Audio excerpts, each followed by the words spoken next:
The BMW 1 Series has been a huge success for the German brand, so much so that it constantly battles with the 3 Series to be BMW's best-selling model.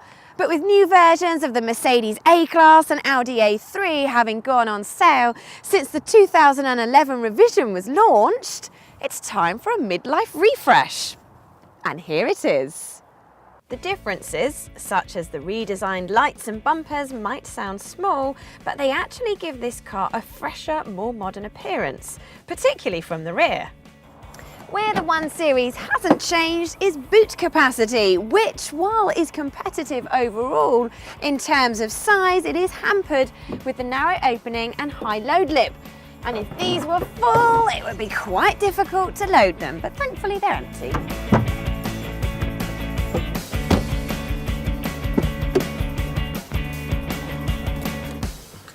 The reason for that is, unlike rivals, the 1 Series is rear-wheel drive, thus enabling BMW to brand it pure driving pleasure.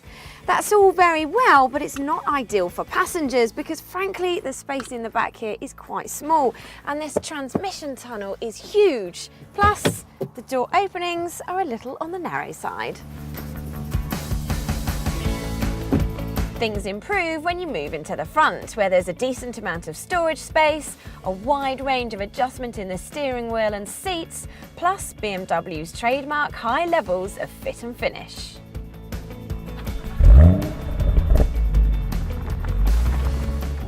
Although the model numbers are carried over, the engines are either revised or completely new, including the 1.5-litre 3-cylinder diesel engine fitted to the 116D, which has enough power for everyday driving and emits just 89 grams per kilometre of CO2, making it a smart choice for company car drivers. In fact, fuel economy is a strong point in most versions of the 1 Series, and this facelift model is better again, with improvements of up to 12%, just about edging it ahead of its rivals. At the other end of the scale, you have the high-performance M135i, which the eagle-eyed amongst you would have noticed that's what I'm driving today. With its powerful turbocharged 6-cylinder engine, this is a genuine performance car with great handling and an engine note that really makes you tingle all over.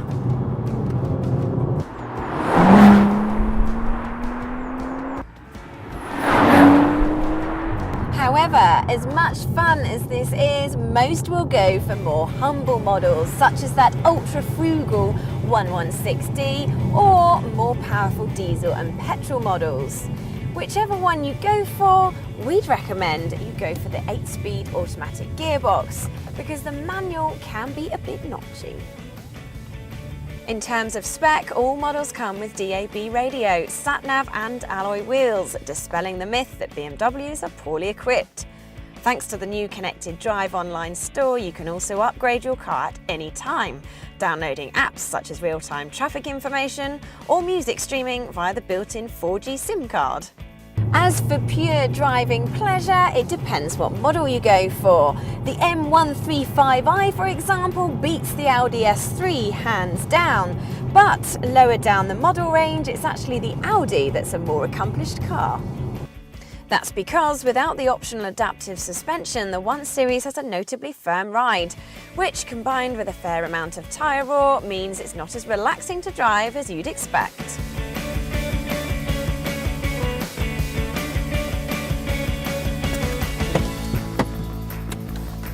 You might think that this is all part of BMW's driver-focused appeal, and while the steering and chassis balance may be a cut above the competition, it's not quite as much as you might imagine. Not that handling is necessarily that important to owners. BMW's own research revealed that 80% of 1 Series drivers thought their car was in fact front-wheel drive, and that instead it was the image, design, reliability and low cost of ownership that attracted them. Whatever draws you to it, you can be happy in the knowledge that your BMW is more accomplished than a Mercedes A-Class. But it can't quite match an Audi A3 or even a Volkswagen Golf for interior packaging and long-distance comfort, so they remain our favourites in this class. Don't get me wrong, the revised BMW 1 Series is a good car, it's just not quite as exceptional as its rivals. Unless, of course, it's an M135i.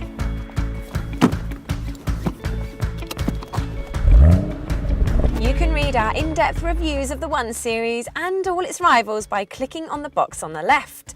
And don't forget to subscribe to the Telegraph Cars YouTube channel by clicking on the box on the right.